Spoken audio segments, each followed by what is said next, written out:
Welcome back to Calling Out. We've got an incredible Psychic Pack show lined up for you today. Joining us are two of our favorite psychic mediums, Andrew Anderson and Rebecca Fearing. Andrew has an impressive resume with over 70,000 readings under his belt and 17 years of experience as a life coach and a psychic medium. You can request a reading from him at psychicmediumreading.org. And joining us soon will be Rebecca Fearing. She's not quite here yet. She's in the traffic, and she's considered to be one of the most talented and naturally gifted practicing clairvoyants in the country. She's sought after for her accuracy by NBC Universal and the WB. So to book a reading with her, you can text her or call her at 818-310-6748. And Robin will put that in the restream and on the Rumble, so in case you want to get in touch. But you can find her at RebeccaFearing.com. So as I was prepping this show this week, I realized we've never really showcased Andrew's extraordinary abilities. So today we're giving Andrew the spotlight to read one of our very own Calling Out fans who are sitting on Zoom, waiting patiently. They emailed us at callingout@drdrew.com. And we do see your emails. So if you want to be on the show and get a reading, we will have you on. And then remembering that guy Nostradamus, well, he's not here, obviously, but some experts out there believe he predicted Trump would make a comeback as president in 2024 election. What will our psychics have to say about that? And wait, there's more. We're diving into the latest buzz about a second Trump assassination attempt and those insane exploding pagers in Lebanon and those walkie-talkies. It seems every week there's another plot, and we're here to get to the bottom of it with a special guest. He's an expert he has expert opinions from intelligent. We're going to get an expert opinion from intelligence consultant Brian O'Shea. For those who don't remember Brian, he was on a couple of shows ago when we talked about what were we talking about? We were talking about the first Trump shooter, the mind of a terrorist or whatever, and he is an intelligence analyst and investigative journalist. After serving in the military for 11 years in active duty service, Brian worked as senior consultant and a subject matter expert for two of the U.S. government's top intelligence agencies. He's also a very popular podcast called Investigate Everything, which you can find at dailyclout.io. You can also find him at his Substack, Brian O'Shea at substack.com. I think that was, or might be .substack.com. He'll let us know. And also, you can find him on X at Brian O'Shea SPI. I think that's something to do with being a private investigator. Anyways, we're always happy to welcome our guest who's coming. She's going to slide in the back door here and join us in a minute. Drea de Matteo, okay? I will talk to her as soon as she sits down and all her products and whatnot. But for someone to just get started, scroll up, Robin, and we're going to just get started with that. As soon as she comes, I'll read her bio when she comes. So welcome, Andrew. I welcome you here. I know it's been a lot for you getting on this show today. Some of this, the universe was testing me, and they wanted to come in and lay carpet during the show. So anyways, thank you for coming and bringing your spiritual guides with you today. I have always been very impressed with your abilities, and I'm going to let you try something a little different here at Calling Out with Susan Pinsky. We know that Brian O'Shea is here. He is you would call him our expert, and he is in the Zoom meeting with you, and he's there with two other guests who are our followers who actually emailed us, and they got a response from Robin at Casting, and she reached out, and you guys are willing to be subject matter for today's Calling Out. So I'm going to let Andrew. Hello, Andrew. He's got a little lag. Yeah, I know. So he's going to... Yeah. And that's okay. Story of my that's life okay. with technology. Yeah. So anyways, if there is a lag and I interrupt you, just keep talking. Okay. That's sort of the rule here. And, but I'm going to let you use your psychic abilities to sort of call out whoever you want in this group of people. If it ends up being me or even Robin's got a mic. If she can say it's her, but we can maybe just quickly scan through because she's going to be helping my guests get in their seats. I don't want to start late today. Say hi, Robin. Hi. Oh, hi, everybody. Anyway, so we're here and I want to get started. So let's see where Andrew can take this. So I'm going to talk for a few minutes, okay, about what I do and how I work, okay? That helps me get into my zone, so to speak. So I'm a psychic medium. That means I read spirits, but I also talk about people's lives, where you're heading, paths, outcomes, hopefully things to avoid. It's been my mission to try to help people avoid things like even terrorist attacks all over the world. So if something like that comes up with anybody, I'm certainly going to say, and those are my goals. I believe in God, and I say that first and foremost at all my sessions, because what I do has been stereotyped for centuries as being evil. Nothing evil with what I do. I help people. God gave me a gift, and I use it to help people, and I follow the rules, in my opinion. And so that's why I'm able to keep doing this as long as I can. I have an advantage too with God. I've had very closeness with if anybody, people that don't know me, but Jesus actually put his hands on me when I was a small boy. I've had some very amazing, powerful experiences growing up, which I think led me to my path of doing what I'm doing. That being said, I don't see spirit like I see people. I have to tell everybody that. It's like looking through a pea soup. That's the analogy I use. I get symbols, I connect, I hear words, I make sentences out of the words. It's not in real time. There is a dilation between here and the other side. It's a whole other universe, a whole other world. It's not the same as here. I believe it begins about 3 feet off the ground. So now, just so everybody knows, I've never done anything like this before. In all my 70,000 readings, I keep my readings very personal and close to me because the people and some of the things that happen are very private to a lot of people. So I have not ever done something like this. So it is challenging to me, but I'm welcoming it because I feel there's people that need messages. So now, I am picking up on a male that's passed too soon, connected to somebody in this panel. And I'm also connected to a baby or a lost child. Good Lord. Is anybody relating to this? Uh-oh. I can't hear him. A little bit, yeah. Oh, sorry. What's your name? I'm sorry, Tom? Tom. Mm-hmm. Okay, got it. So you're married? I have a girlfriend, long term. Okay. You're divorced? Nope. Oh, so you've never been married? Correct. Is that what you said? Correct. Okay. All right. So this baby, was this an abortion? Yes. Okay, because I'm seeing termination, and I don't feel like you were completely on board with it, or there was some issue between you and whoever the woman was. Does this make sense? Yes. I'm saying that because, Tom, when I see things like this, a woman having an abortion, it's normally the child connects to the mother most of the time. But I felt like the child is telling me that I don't blame my dad. And that's how you're called. It was a boy, by the way. He's been by your side for a while, so this didn't just happen this happened maybe a little bit ago. I feel like he's been your side, and this is something unique. And I love when I see something unique because I see a lot of the similarities, and this child is connected to you. How do you connect to oh, good Lord. Somebody, oh my God. I'm getting a lot, and I have to try to settle this down because I get a rush of information. Everybody starts talking at once. There's a grandfather here that took somebody hunting, and I don't think it was you. But I'm going to get to that in a minute. I'm going to let me take a note of that.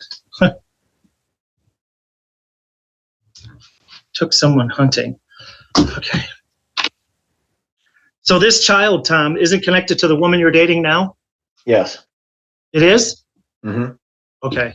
And you're still with her? Yes. Okay. So I feel like there's more to the story here with this. I don't know exactly what that means, but what was she scared of? She had already had a son with her ex, who was a bit older.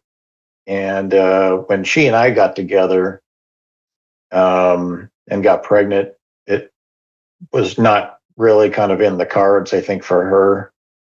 I think she was done with childbearing and raising children, raising her son. And it was just a very difficult time for both of us. And a tremendously difficult decision to make. It's one that I've never forgotten. Yeah, I'm going to tell you something that's very profound today, Tom, and that is that was supposed to happen. I feel like the health of this woman, I'm not sure, could have been greatly affected by having this baby. So I feel like it was supposed to happen. It wasn't something done selfishly, and I want you to know that your son knows this. He's here helping you. He's working with you through in another way. The sooner you start listening, you're a little stubborn to some degree, I hear, when it comes to this stuff. Who's the father figure that passed for you? My dad. Yeah. Or my grandpa. Yeah, I said who because I'm feeling more than one. I'm seeing two. And grandpa might have been a little more influential with you than dad. That's what I'm feeling. Because when I pick up on your dad, it comes through as a regret. Like he says he's sorry. He's wishing he told you he loved you more. I feel like he says he loves you and he's proud of the man you became, but I don't think I said it enough. I'm getting that kind of confusion. Does that make sense? Yes. He wants you to know that he sees who you became and who you are. And I feel like he loves you and he's so proud. Your grandpa, however, he would kind of tell you like it is what I'm feeling. But he didn't pull any punches. Was he in the military? No. I'm getting a strong military very disciplined. What you said, disciplined. Yeah, okay. I'll go there because I'm getting some guy creeping in. Somebody who passed too soon, involved in the military. With you, wait, I'm going to keep this because, God, you look so young, Tom, to have lost all these people. I'm seeing a lot of spirit around you. It would be easier to ask you who's left. And how do you connect to July and October?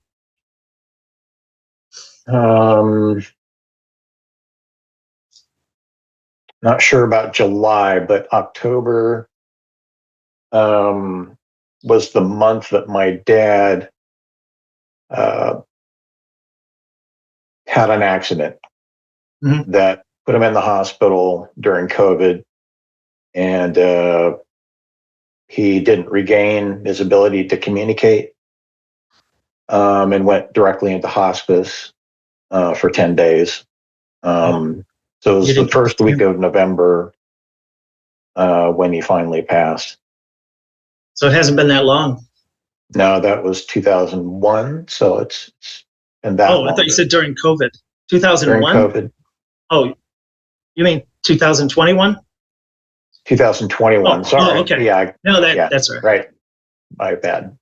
No, it's okay. I'm going to keep this connection. Your dad says to tell you he hears you talking to him.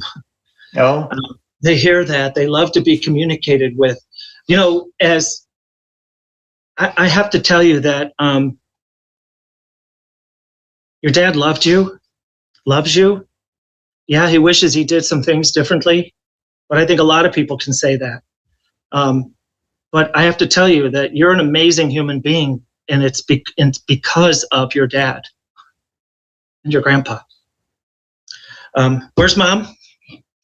Mom's still alive. She's hanging on. Where? Yeah, hanging on is a good word. I'm hearing worry and like Mom is trying to do too much. I see her falling. Has she fell? She's using a walker, and it's very touch and go.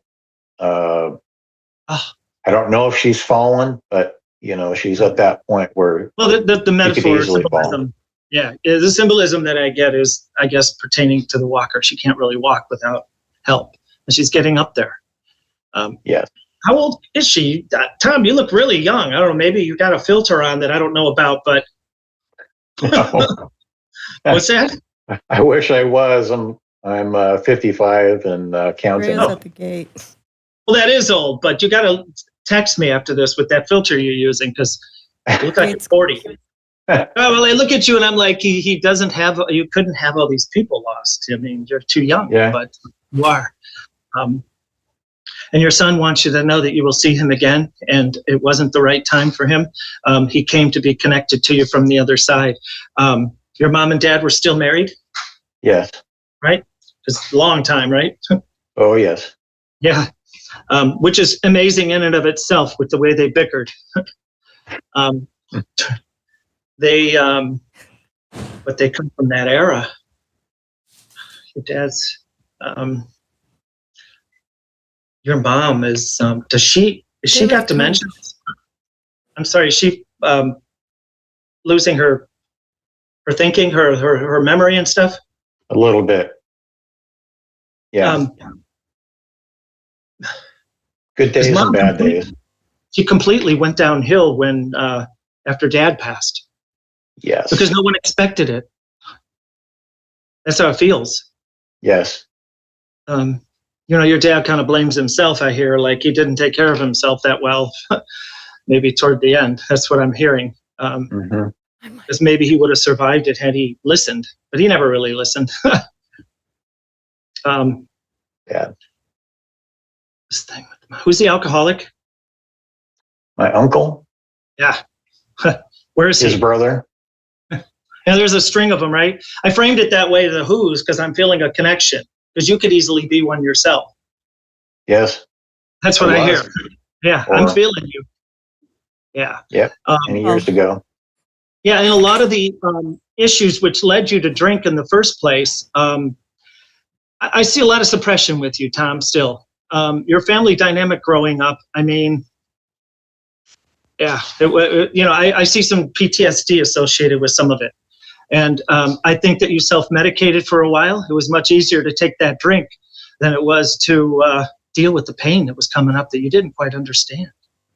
You know what I mean? Yes. That's what happens. This stuff, when we suppress things for so long, it comes up. It has to manifest one way or another. It comes out in our behavior.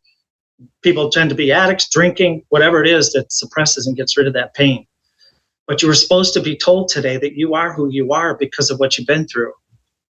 You're an amazing man, and I feel like you haven't even reached your full potential yet, even after all these years. Where are you at? Where do you? That's uplifting. That's uplifting. Can I interject for a second?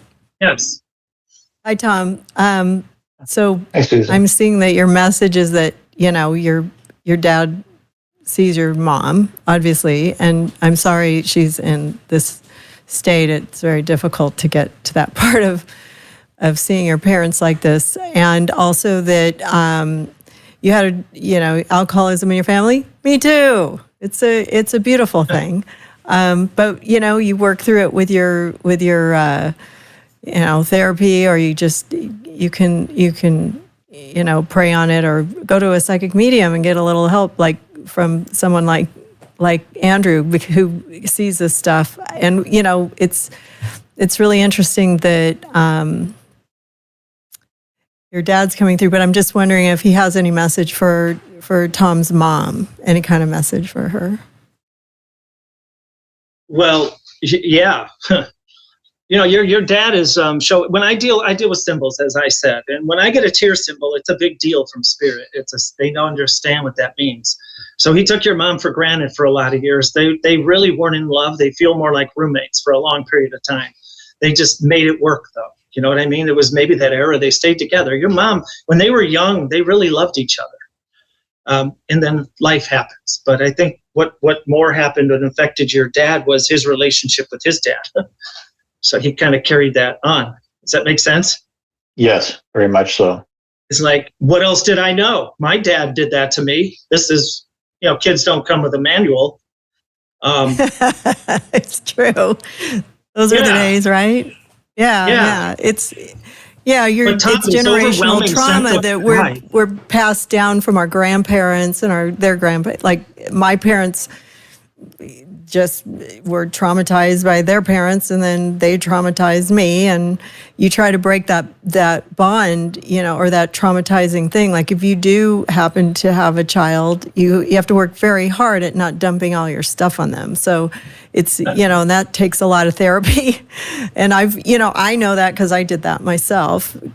Before I had kids, I was just like super careful about, passing on it's not easy. I'm not saying I didn't pass it on, but we as adults in, the boomer era were treated like shit. And it was, it was terrible. It was terrible how we were treated by our parents, and, but they always, when they're in spirit, they tend to apologize a lot. And it does make you feel better.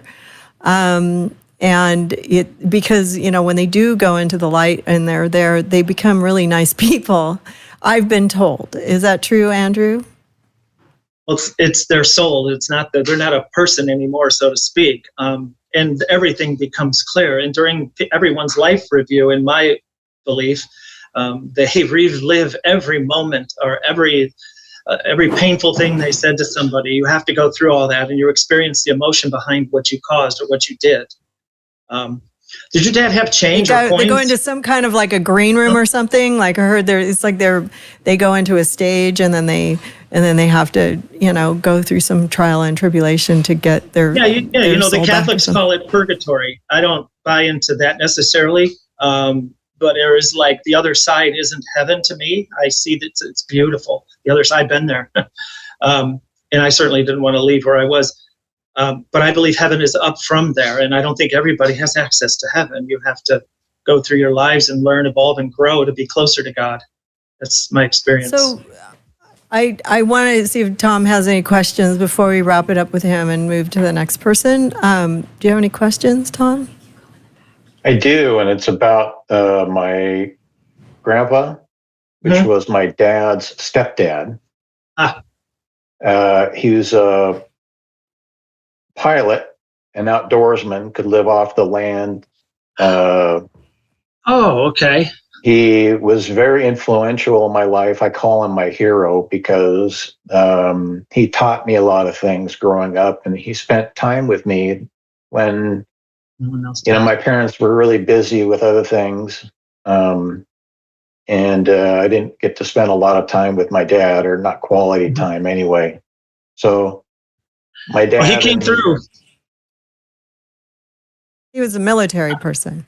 Well, I was looking. Yeah, he was showing me a jacket or something you have of his, and I felt like the grandpa was more of a father figure than your dad. Sorry, I didn't mean. I'm not trying to insult, but that's how he comes through. Like he's the one you talk to than your dad. But he's been gone a little while, right? Yes, Gramp passed away in 2005. And at his memorial, his daughter, my aunt, the one thing that he left behind for me was his flight jacket. There it is. He was a helicopter pilot, and he taught people how to fly, sold helicopters, and he was an expert among experts. And it was a tremendous honor to receive his jacket, and it's one of my prized possessions. Yeah. And he knows that you can't put that jacket on without feeling a hug from your grandpa. My dad was the military Air Force flight surgeon. I have his Mach 2 fighter jet helmet and his original propeller from his first airplane, kind of a memorial in the house. And I talk to him frequently. Where's the eagle? Pardon me? I don't know. I've seen an eagle. An eagle? Yes. Yeah.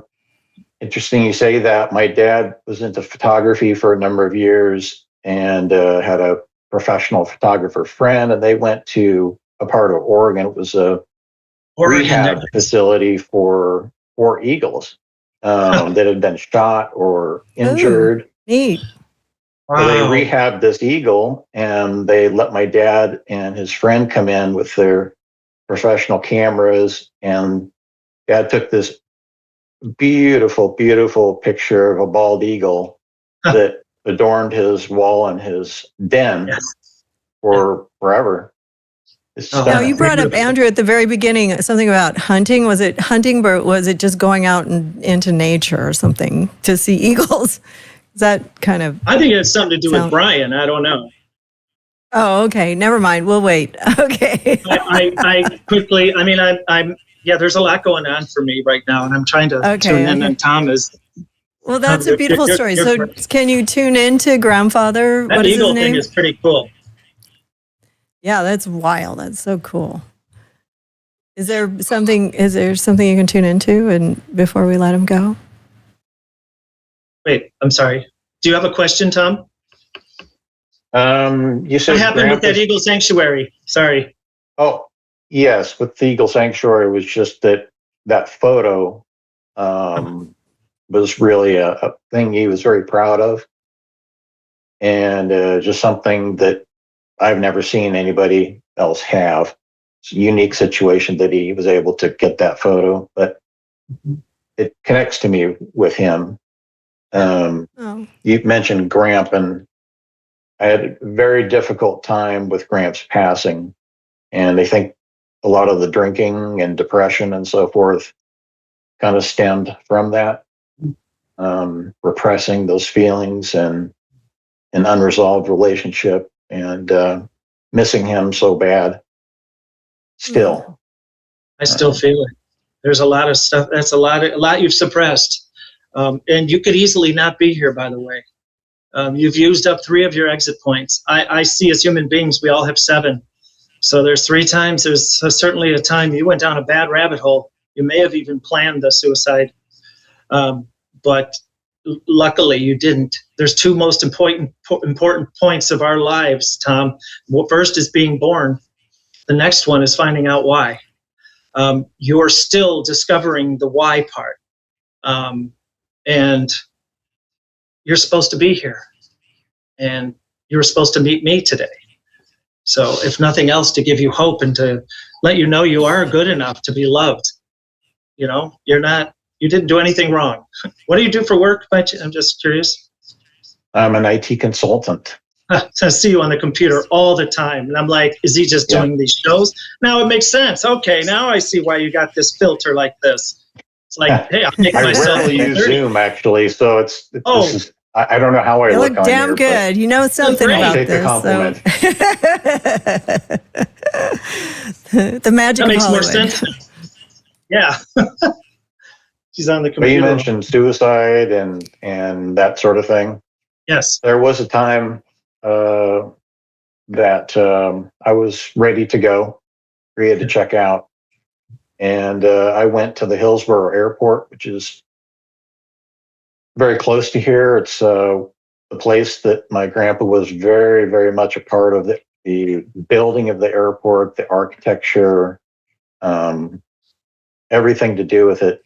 And that's the closest physical location that I have to my grandpa. His ashes were scattered. And so there's no gravesite for me to go to. And I just told him, I said, Grandpa, I'm coming. I'll be there. It won't take me long. And I thought there was enough pills in the bottle to make that happen, but I underestimated, and I'm still here. Yeah. You underestimated because your grandpa wasn't going to let you go. Everything happens for a reason. You were meant to go through that. You were meant to experience that. Now it's time to fight to live because you have a purpose. We will talk again later. I think we're supposed to. So helping people figure that stuff out, is something I'd like to do. I understand alcoholism and abuse. My dad was a very abusive alcoholic. I was beaten as a kid myself, and it was rough. But I chose to not let it define me. So I don't drink, and I chose to be different from my kids. I didn't want them to experience what I did.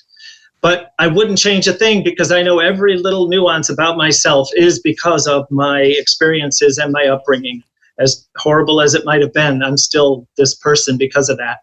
And your grandpa, when you start realizing the specifics of what grandpa's capable of doing for you, you haven't tapped into that yet. It's one thing to talk to him. Yeah, he hears you. But when are you going to listen to him?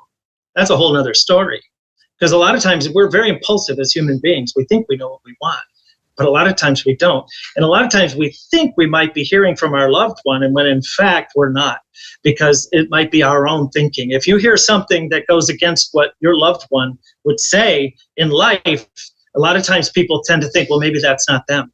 But we don't have the same mindset. And the number one thing, of course, for your grandpa is that you lived. He put that stuff in front of you. He was instrumental in saving you that night. Because I know your grandpa knows as well as I do, God does not allow us to play God. Suicide people that kill themselves end up in a loop most of the time where they have to come back and keep doing it until they get it right. It's not a good thing. So you can't do that, and you didn't do that, and it's a blessing that you didn't.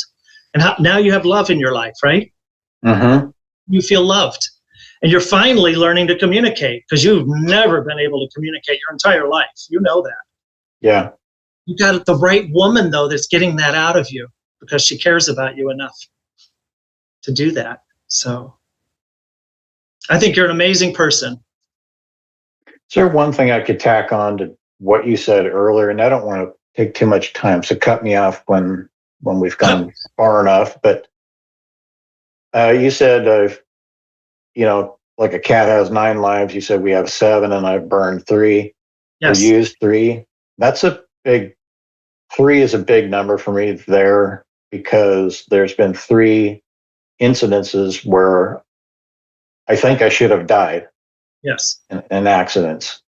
I was on my bicycle as a kid riding down a hill, and my chain came off. I had no brakes, and I was unable to stop. And at the end of the road was a broken off tree that was very pointy, like a spear, kind of like jousting. They have the pointed tip. You almost impaled yourself. I got impaled in my right breastbone, right pectoralis, for which I still have a scar. But the thing is, I hit that with such velocity, and it didn't puncture my body. It was as if there was a steel plate there. Oh, wow. And I have never been able to figure that out, make any kind of scientific sense out of it, how that's even humanly possible. But I survived it. I was about 10. When I was in college, I drove my little Volkswagen Bug over a dark, snowy pass and tried to pass a long line of cars. The snow was very rutted, and I lost control when I was facing oncoming traffic. And I was not able to get my car over into the right lane, but it was as if God picked up my car and set it into the right lane just at the absolute last moment before I would have collided with a head-on, a car head-on. Wow. You need to get some more of what you've got, Tom. Jeez. I don't know how I survived that, but that matters as you did. There's more for you to do. You contact me after the show. Okay. Yes. We'll get you guys connected. That's awesome. So great stories. I'm so glad you came, and thank you for opening up and showing your vulnerability on live TV, on the internet. And I love that. I feel like, I love to hear these stories of hope and love of our ancestors, and, but I appreciate it. I just want to thank you. And I think that we need to segue into a little bit more here with the other 2 people who have just arrived in studio. On my left, I have the Rebecca Fearing, who is an amazing psychic medium who I have been friends with here, you guys can look over here in this monitor. That's the camera. Yeah, I've been friends with you for over 20 years, 25 years, right? Long time now, yeah. She's been around the block with me. Is her mic on? Yes. I hope everybody can hear her, but she's gonna be in here with my star of the day, Drea de Matteo, who is everybody knows her. Everybody here at Dr. Drew TV knows her.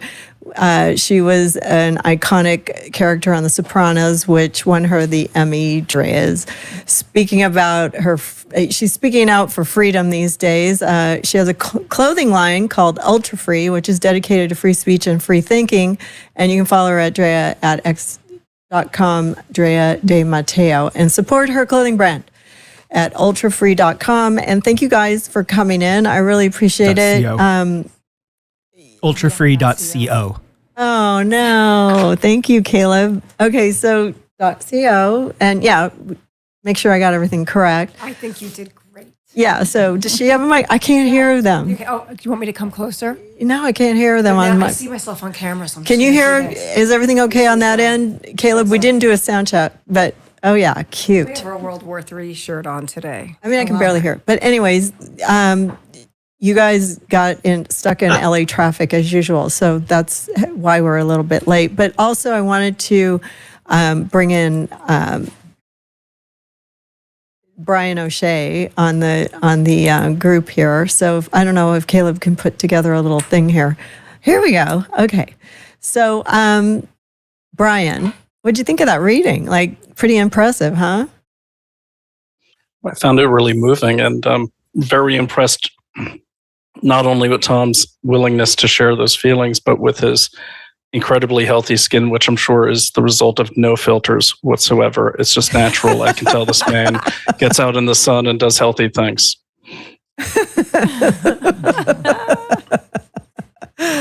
Oh, and No offense, I think Andrew. I think there was like a little shout out to I'll you take in the it. beginning about Spirit tried to come in and talk about your experience hunting. I'm assuming you resonated with that comment at the beginning. Yes, Grandpa. Me? I Your actually don't grandpa hunt. was a hunter. Oh, that was your I guess it was grandpa. connected Okay. to Tom, yeah. Yes, that's correct. Oh, good. Okay, we really got into Tom's family of origin. Tom That's needed awesome. to hear Okay, that stuff today. Yeah, that's, I know. I'm so glad. So I want but Brian, to bring. you had a friend that passed? Or someone that was killed? I'm sorry? Well, I just felt there was a male that's passed too soon in your life. There's been a lot of them. I was in the military for 11 years. Well, wait a minute. Then I'm going to narrow it down. Okay, somebody that was, I'll just very funny, sarcastic, makes fun of you, makes fun of the looks, or something. He says he's better looking than you. I mean, that sounds like everyone in Oh my special God! forces. Are you kidding me? Every narcissist in special forces, All right. yeah. Wait a minute. I have a dead one like that too. I'm sure you do. Wow. Don't they usually go first? Oh, I Well, would need more anyways. time. So. no, I know. This is one a of them show in that says itself. he's closer to you than the other, and you know who it is. So. I don't know if he wants a reading, but Oh, is that not, okay. Sorry, he's not part of the panel. Not today. Okay, sorry, Brian. yeah, no, No worries. we're here I for appreciate Put them all special. up here, Susan. I don't know what to do. I'm just. I know, no, it's okay. It's okay. We're gonna go away from the. We're gonna bring Brian in with Drea and Rebecca, and I'd like to, before you have to go, because we only have a half hour or 20 minutes before you have to go, Andrew. But I really, really wanted to talk about current day politics and what's been going on in the media as far as, the recent, second shooter of Trump, the mind of I like to go into the mind of an assassin. I want Rebecca to chime in too if she has any input on that. Also, I want to ask questions about, what this recent Israeli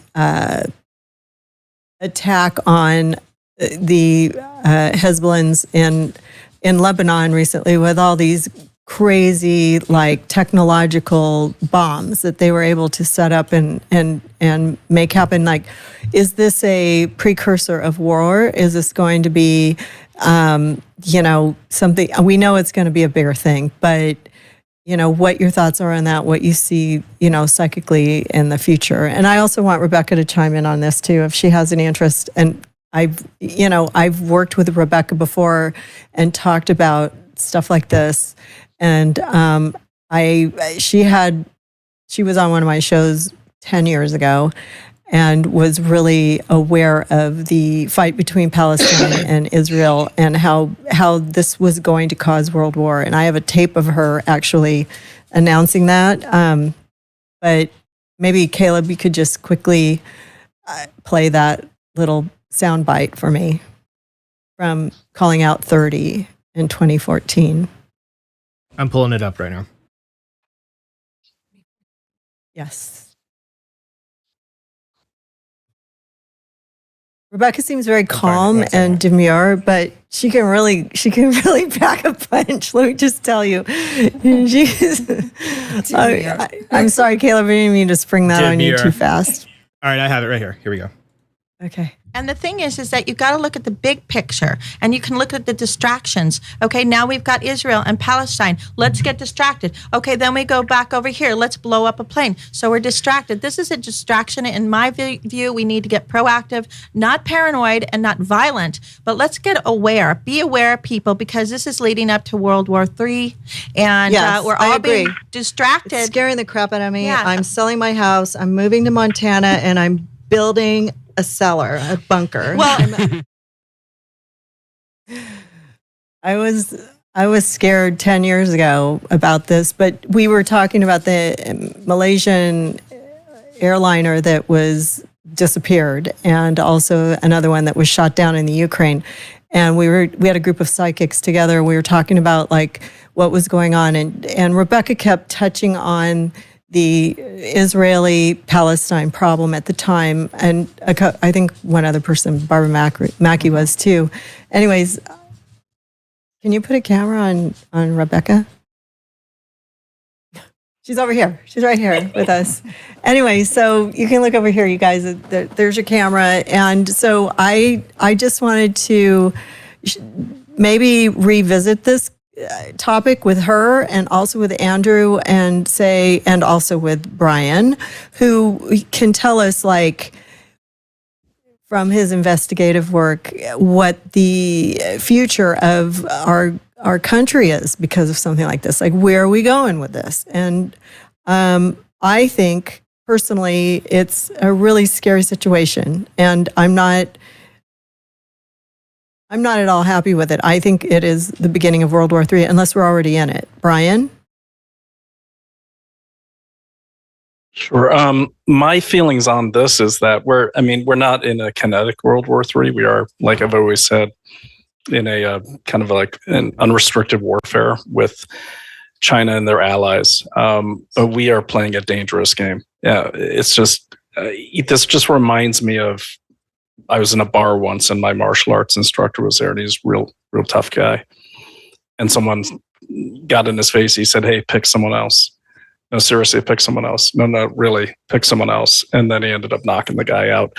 I'm not saying Russia can knock us out, but what I am saying is they're saying, "Hey, no, seriously, we got nukes. If we're backed against the wall, we have to use them. We have no other choice." And it's when you have big movements of ships, like the Russian ships moving in this summer into the Cuba area, doing joint drills with the Venezuelans, and also joint drills with the Chinese up in the up north. When that kind of equipment's moving around, mistakes are made, and that's how wars start. And so now we're talking about arming Zelensky with long-range missiles that can reach inside of Russia. It seems like the United States and NATO wants this war more than, I would say, even Ukraine or Russia wants this. It's just, this is insanity, in my opinion. This is way too dangerous of a game. do you think this is a distraction? Like we should be more focused on the Russian side of it? Because we in that same episode on Calling Out 30, Russia was a big part of our conversation at the time too. We were talking about Putin starting a war with us, and that all this stuff. Like I studied war in college, and there was always something. There was a turning point. There was something that set it off. What was the turning point? And I just think that I don't know. I'd like Andrew and Rebecca to tell me what their thoughts are on that, psychically. Well, let's look. I'll let Rebecca start. I mean, there was a lot that I knew that was brewing or whatever Brewing with Israel and Palestine. That was really, like, again, 2014 was a long time before all of this came to a head. I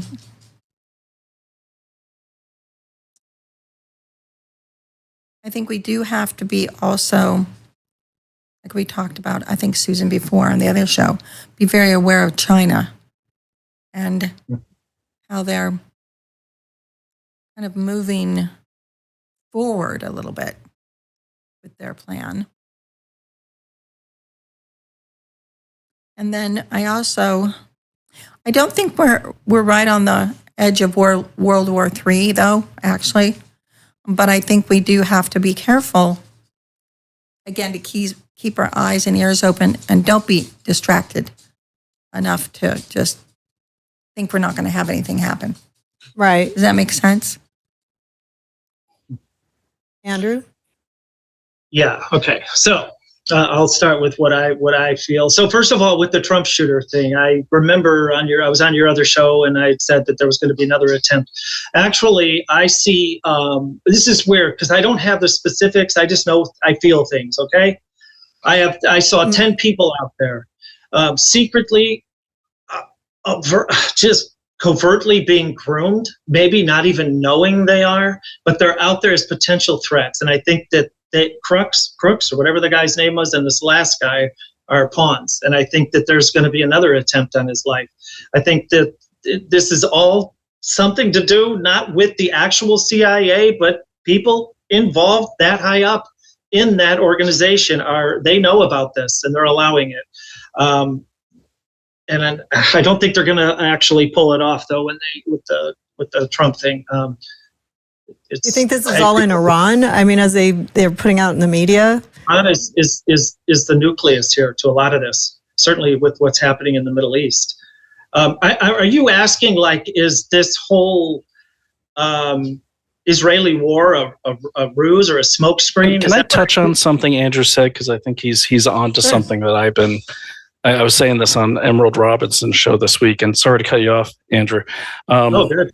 But so when you say 10 people, I've been saying, everyone, well, a lot of people are saying, is it Iran? Is it the CIA? Is it this country, that country? I see it as it could be multiple, just like the next pandemic can be multiple. So when I hear you say 10 people, maybe that's referring to, people are lining up countries. Because he killed an Iranian general, rightfully so. It wasn't great for Russia as much as his opponents would like you to think so. He didn't really concede anything to Russia. He's terrible for China because he was the first president to impose any sort of restrictions on trade on them at all. Their money. So I see it. Yeah, I mean, I see it as kind of, I had mentioned the other day, it's kind of like there was a really terrible movie called SWAT, where the criminal announces that he'll give $100 million to anyone that breaks him out of prison. He's like the super rich crime oligarch. And every gang in the world is lining up to free this guy from prison, blowing up cops, everything, taking sniper shots.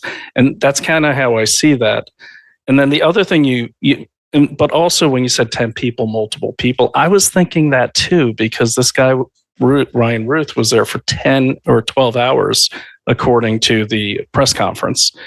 Yeah, he was from in the Secret bushes Service. and nobody saw him. They saw him So yeah, so why not have like if someone like if even Trump didn't know he was playing golf until a few hours before, but this guy was there 12 hours before, it would make sense if to have multiple people set up at multiple places he could go to. Yes. Ooh, yes. Connection, Brian. Yeah. There's so much more to things going on out there. And your viewers need, like, if there's anything, they ever watch a newscast or something and they scratch their head or have a feeling that something's off or wrong, you need to email Susan because it most likely is wrong. It most likely I want is.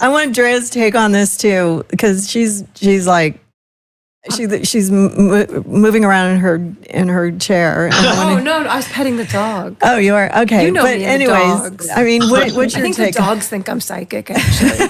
I'm not psychic, but I'm going to pretend that I am for just a second. I think a lot of it has to do with bricks. And I think that there is, I mean, I'm not talking about the assassination attempts. I mean, I think we know that the deep state has to take him out at all costs if they want to continue with their plans. Yeah. But as far as the bricks go, once all of those countries, I mean, we did it to ourselves. I think, I mean, for you guys, psychics, I think the karma on this country right now is so heavy and so dark that the idea of an actual war this time, instead of just, you know, predicting things like, you know, Nostradamus or the Mayan calendar, all these like sort of events that would come to an end, or the Bible. I never really, you know, I know we all get caught up in the hysteria of those things sometimes, but now more than ever, I think that we're at a tipping point karmically with this country and how much evil we've spread all over the place in the name of progress. And I feel like we are going to pay that price. And that's what fucking scares me. Excuse my language. Sure. That's what scares me more than ever. And now you have all these countries that have come together, the BRICS. And I know a lot of Americans are like, oh, these people, but it's like, who can blame them? Really? I mean, we've used that petrodollar to just tame people and to, you know, push power where it wasn't even necessary. We were a superpower anyway. And better to be a superpower with credibility and valor. We've become like and I love this country. I'm a major patriot. And I feel like we've fed the entire country this premise of self-hatred. Kids hate themselves now. You see it all over the place. People don't even want to be sober. They don't even want to, there's just this nihilism that's just kind of spreading throughout this country and throughout the world. I think it's not just this country, and it's all through Europe, all the G7, you know, and now you have the BRICS, and it's about money, and it's always about money, and it's about fuel. The Gaza Strip has got crazy. That sweet crude oil. Iraq, you know. We were saying that 10 years ago. We were psychically, these are like, for example, Rebecca and I had Lisa Williams and a couple of really great psychics, and they were all like, I see oil, I see money, I see Putin, you know, attacking America. You know, it's all happening. But, you know, we are so desensitized to this, like by being on our phone all the time, you know, just hearing that some people, 3,000 people got a pager and it blew up in their pocket and their balls flew off, and we're laughing about it. We're laughing. These people that love this. We're laughing about it. That's a typical, you know, tactic though that the Israelis have always used. I mean, they've blown up their phones and everything like that, and it's crazy that you were able to do that. It just blows my mind. But see, like I don't think this is going to do any good for anybody right now. I feel like I just want to know, like, how we can be proactive, we can fight back, we can make our country strong again and be proactive, like Rebecca said before. You know, I mean, you talk about this stuff every day, Brian. I know, because it's scary. Our country's in trouble. I have a big fear of China. I think China's here right now. Yeah, I don't think that they are. I mean, there might be another play for it, but they're here. Yeah. I mean, I have. Exactly. They're here. I said that last time, right, Brian? About those military age Chinese coming across our border over there. They had a police station in Manhattan that got busted 2 years ago. There are areas in different They're rural here. counties that have towns built up that are completely functioning. And I mean, all the land that's been bought near the military bases during COVID. I mean, there's, Yep. they in Mexico, what's happening in Mexico. I mean, they own us. I mean, just if they would just let us really observe Hunter Biden's laptop and stop looking at Trump for 5 minutes, maybe we'd get a little more intel to the public people. Right? Well, and that's the thing. It's like someone said earlier about China moving in, and I'm wondering, for you psychics, I'm not a psychic. When you, I forgot, I think it was the other guest that said moving in or something like that. But what pattern are they moving in on? I'm not testing you. I'm just saying I know the pattern they're moving in on. I'm just curious to see if you see it. Meaning straight line, flank, circle. I think they're from working on the inside out. They're building something inside America right now. That's I don't good. think, and it's developing, and in the next 10 is the number. I said 10 people, 10 years. Within that period, I predicted a war with China, and it's not going to be good. They're going to fight us from within our own country. Hopefully we avoid that. There is a chance, but I feel it happening, and China's very, very smart, and they really want to be world dominant. Well, they've said it. Yeah, they've said it. And are you seeing any particular year? For the invasion, the war. I think the war is happening. I think it's been happening since it's been done with 2003. Trump, yeah, also with Trump and his tariffs, and that's a whole nother story. But I believe COVID was on That was purpose. the because start, tipping point. Yeah. Actually, the tariffs are the way to cripple China. That's You right. want That's what to Trump shut did. down China, stop their boats in the ocean. Yes. We did. Trump They did. didn't like it. And he'll do it again. As we should. You know what? I wanted to cut in here just for a minute. Rebecca. Because I had a vision when we've been sitting here talking that there's some kind of injury to the top of Trump's head. Now, that doesn't mean necessarily that somebody's going to shoot him. It could be also from a fall, but it's like on top, like not on the side, not really in the back. It's on the top of the head. So I'm not sure what could cause that, but it seems like it could be definitely fatal. Really? And I think there will be a third attempt. Oh, Not God. too far from now. But you know how close that one guy was to Trump? Right. It doesn't look like this, whatever happens, it has to be close. Hmm. I don't know if it could be a sniper way up on high somewhere. It could be something from a plane. I don't drone? really know. Yeah. Something that almost looks like could fall on him. They are after him, clearly. Yeah. And he even said on Gutfeld the other night, he said the highest rate of deaths in any occupation is being president. So he is a target. He's a moving target. He needs a Pope mobile. I'm telling everybody, I say that every time. We need him to get a Pope mobile. They're after him. And if there are 10 more people doing it, there's a good chance it's going to happen. And I don't even want to put it out there. Unfortunately, they're going to have to get back to the old days, very old days when they had food testers, people that test the food. Oh God. It's like, Might I need do that. feel like we're in medieval times sometimes. I do. Yes. I'm like, what country do we live in right now? I feel like we're in a Well, third my world wife, country. my wife had death threats, and I've been testing her food ever since. Sometimes I test it too much, and she gets very angry when there's none left. But yeah. Funny.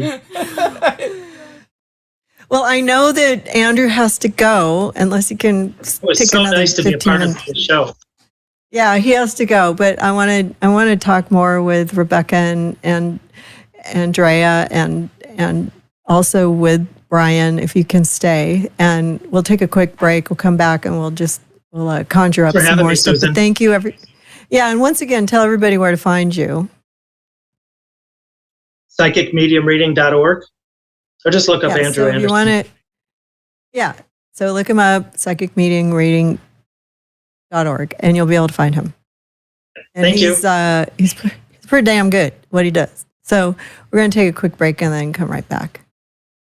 Joint and muscle pains are exhausting and frustrating, but I've got a over-the-counter medication I want to introduce you to that provides great relief using the power of, check it out, chili peppers. Capsidin is made with a proprietary formula that contains no non-steroidal anti-inflammatory agents, no opioids, no anesthetic or steroid, nothing, no chance for addiction, no side effects, no chance it's going to interact with other medication you might be taking. Capsidin contains capsaicin, which is the substance in chili peppers that burns your tongue. That gives you that burny feeling.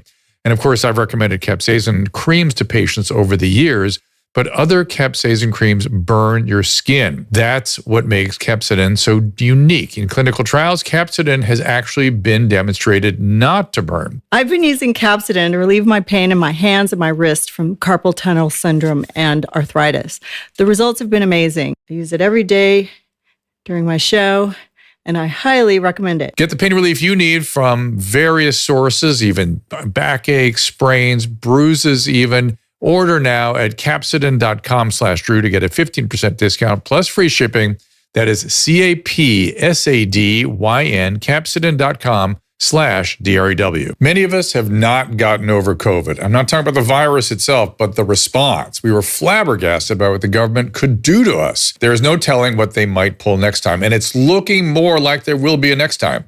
So we all have to be what I call rationally ready. That's where the wellness company comes in. TWC is about access to physicians via telehealth, access to potentially life-saving medication. Years ago, having access to medication and telehealth might have seemed crazy, but now it seems crazy not to. Now, with claims that gain-of-function research have been done on the bird flu, I urge everyone to take control of their healthcare with the help of the wellness company. Go to drdrew.com/TWC for 10% off all their products, including the 4 medical kits, each of which has a different purpose. And we've added Tamiflu to one of them in case the bird flu does become a problem for humans. Be rationally ready.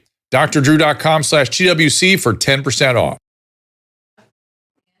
All right, so the wellness kit, you know it, everybody needs one of these. They have all different kinds. They have them for kids now, which is great because, you know, you want to get your kids an emergency kit in case it's a holiday weekend and you can't get to the pediatrician and they have a snotty nose and it's yellow and they're coughing and they can't breathe. Really good thing to have on hand. I wish I had these when my kids were little. Well, I had a doctor in the house, so that was okay. But Capsidin is also my favorite product. And I'm just going to say it out loud. I also use it on mosquito bites. So if you guys have mosquitoes in your area, takes the itch away immediately, but it's also great for joint pain, and also for, like, you know, my carpal tunnel and arthritis.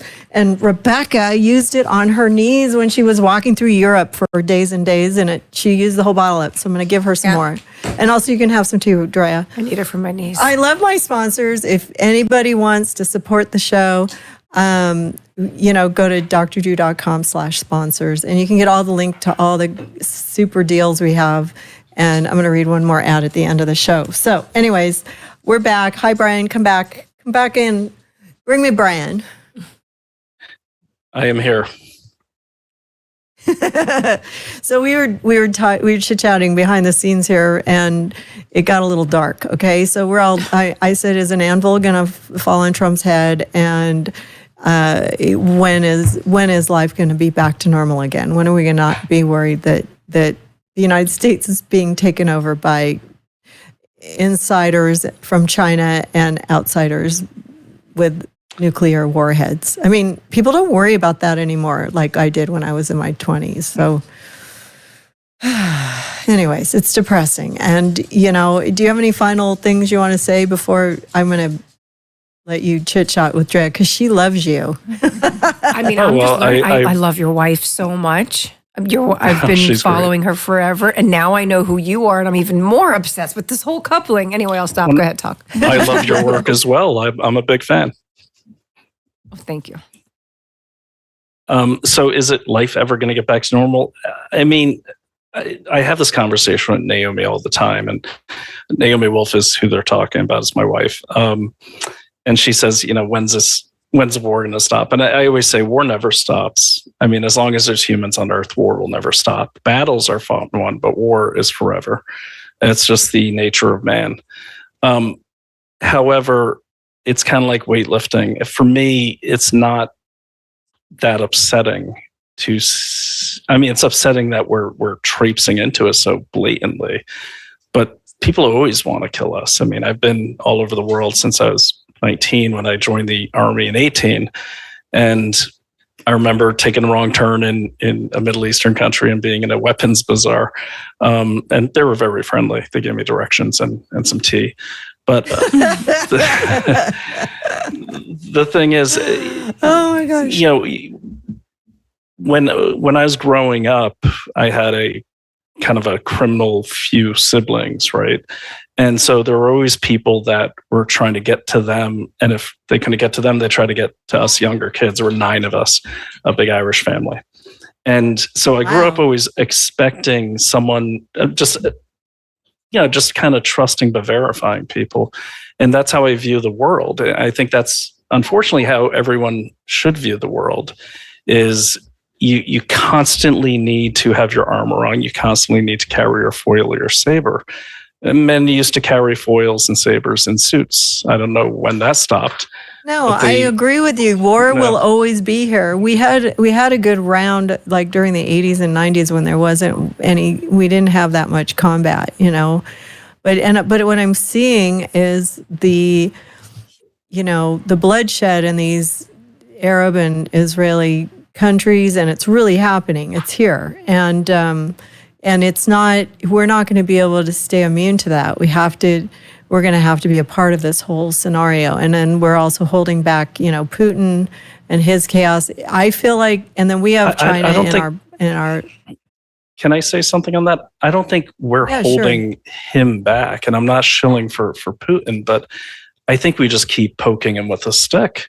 And really, yeah, I mean, Zelensky has brought, probably reluctantly, but there's been several times when Russia and Ukraine had come to accords, had come to peace agreements. And we sent the Brits over, or, one of us, to just tear it up. And so it's almost like the people in power want war. And if I had to guess, it's to own that entire landmass and make that a big NATO landmass or big UN landmass. And that's how I see it. It's, they also cannot get Russia on if board. Putin doesn't get it, does the U.S. get it? Is that what you're thinking? Get the land? The landmass in Ukraine. Well, China pretty much has it now. They've been over there with Belarus and Russia for the last 6 months, just like they own Afghanistan. So I think, I honestly don't really know what's going on. A lot of people, I was just in Holland last spring, and it's amazing to me that people in Europe that I talk to, they don't seem to see China as a threat. Whereas I see China as the threat. The fact that they've encircled the world, especially with their Belt and Road initiative, where 64% of the world is now indebted to China under this toxic financing, neo-colonizing type scheme. And the scary part about Belt, One Road, I recommend people not familiar with it to check it out. It's a way to take territory without firing a shot, which is the ultimate goal in war for them, is to take, they focus on the purpose, not so much the method. And if the purpose is to take land, they're winning.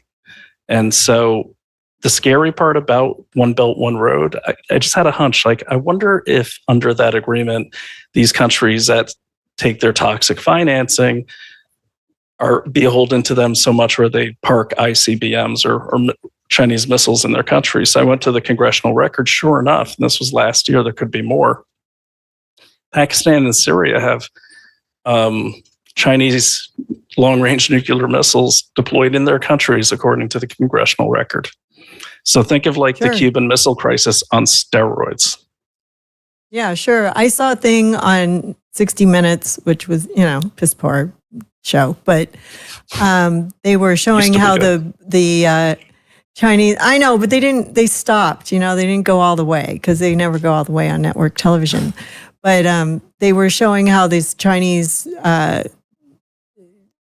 boats were coming in and ramrodding the Filipinos in the Philippine waters, and there was a bunch of 60-minute people on there, and they were videotaping the whole thing, and they were trying to poke a hole in the side of the ship, and they were like, stand off, and they're like, no way, they were just crashing into them, and they're trying to take over or scare them away, and it's like, well, what are you going to do about that? It's like, we can't do anything, but that's where 60 Minutes dropped it. They were afraid at that point. They don't want to be disappeared. That was all out melee combat in that situation. That was just this past April, I think. Yeah. And what the Philippines they are closing in. They're closing in on the borders. They're trying spreading.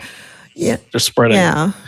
They keep expanding their territorial waters out. So the way territorial waters work is normally it's 5 to 10 kilometers out from the land. So if you have this kind of jagged piece of land, it's going to go out from each one of those. They've started just going in big arcs. And they also have a maritime militia of fishing boats that are armed that have been invading territorial waters as far away as Ecuador. I mean, they're doing it. They're going for it. Yeah, they're out there. They're doing it. They're sneaking in. They're sneaky motherfuckers. They like to to do that. And they're super nice when you meet them. Super nice when you meet them. That's why many people that meet them. Oh my God! Like the LaRoches. Do you know who the LaRoches are? The LaRoches, the Schiller Institute people. I found myself in an argument with them for 2 hours on a debate. My wonderful son was bringing me out plates of food because we were at a party and I'm stuck in the parking lot. And I didn't research this guy before I debated him. Then I went to the LaRouche website. And it's all like, we should get on board with this one belt, one road. This is great, And I'm like, oh God, what was I thinking even debating this guy? It's terrible. Well, do you guys have any thoughts on this? Do you think they're shills or just uninformed? Do you think they're shills I think or they're just useful uninformed? idiots. Oh, okay. Useful idiots, as Lenin's, to use Lenin's term. There's look, when you have you guys ever worked with any Chinese companies, I'm sure many of you have. They're the nicest, most polite people in the world, and you meet them. Man. Mm-hmm. It's so true. Oh yeah, I've worked with Chinese factories before, and it's like they are there to work, get things done as fast as possible. The prices are great. Money. Yeah. They're on it, and you can tell English is not their first language. They learned English to perform stuff for us, to make this work. So it's hard workers. It turns addictive in a way where it's like you see the efficiency and you just kind of want to ignore, well, how do they get that efficiency? If you're making products and manufacturing and you need a factory overseas, it's very easy to just think, oh wow, they're just hard workers and not look any deeper than that and kind of Don't trust them. Yeah. But I've had great experiences. Sorry. It's always great. It's great business experiences. But I think they'll disappear them we if were all they don't work scratching our hard. heads going, oh my God, what is going on? And I kept telling Drew, it's got to be China. If you can't figure out what's going on, it's got to be China. And of course it was China. So it's asymmetrical warfare, as Brian has told us. They fund Iran. I'll save it for another show, but I've done some research and I've seen other people have as well, where you can almost directly connect October 7th to the Chinese. It's just unbelievable. And people just don't want to believe it. I don't know why. I get into arguments with my own friends and they're like, oh yeah, but it was the deep state that formed China. It's like China. It's like, yeah, I know, but what do you think, Rebecca? If you were going to, I mean, she's already said it's China, but what is your take? Well, and they are a little bit. It's funny because you were joking and said I was demure, but they can seem sometimes very demure too. Yeah. Okay. So you've again, be aware. They're there and they're closing in a bit. And people don't believe it because they don't see it. They don't. Like if you could ask me, do I see a lot of Chinese people? Not really. You know, maybe. But I don't see a lot of Chinese people. I heard there's a lot of Chinese in Vancouver, Canada. You know, but personally, do you see a lot of Chinese people? Do I know any Chinese people? Yeah. Do you see them around a lot? See them. Yeah, here, and they're everywhere. I live in China over here, but that's, you know, Susan, you I are do. Trump. You're like, China. No, I live San Gabriel is all, you know, Arcadia. I'm on the board of Arcadia, so I see a lot of Chinese people. I'm friends with them. I'm not saying they're not, you know, I like them. I have some of my best friends are Chinese, and they always tell me, don't trust a Chinese person. They tell me that. I heard Huntington Beach is being taken over. Parts of Newport Beach are being completely, like really visibly. Think about them, beach areas. No, there's not a lot of Chinese in beach area now. Well, there is a whole. I think if an you're architect looking, was telling me about it. I think if you're looking for But they Chinese are okay. people, it's You just interviewed Ji Van Fleet. Is that her name? yes. Van Fleet. Yes, Van is that her Fleet. I name? want to watch that. I saw that. And she talked about how we need to be careful in our communities, right? We need to look, Yes. if we see something, we have to say something. And because we had her on our show, right? And I just saw you at an interview. I didn't listen to it because I'm like trying to figure out what to do on my show. But anyways, she was telling us that they are here. They're in your neighborhood. They're on your corner. Even if you don't see them, Rebecca. Yeah, I don't see them. You know, Well, Yeah, and you know something more to the point of how there's been a full infiltration. I don't think it's necessarily even the seeing of the individuals. I feel like we are in the middle of a cultural revolution. And I mean, even Kamala's tagline, forward. I'm sorry, but did you mean the Great Leap Forward? I mean, and we're in the middle of completely breaking down history. I mean, Kamala's out there saying, we must remember history. Meanwhile, it's like, let's wipe out history and throw down every statue. I mean, our kids, like, They're that turning everyone into is communists. the most basic common denominator, that Yeah. no one is special. Nobody teaching will it in succeed. school. They're And now teaching- we have kids that don't care about life. Yes. That's why I wanted you to talk about that, because you have that demographic of kids. Yeah. Nihilists. My kids have been listening to me talk shit about China for a really long time, so they're not like that.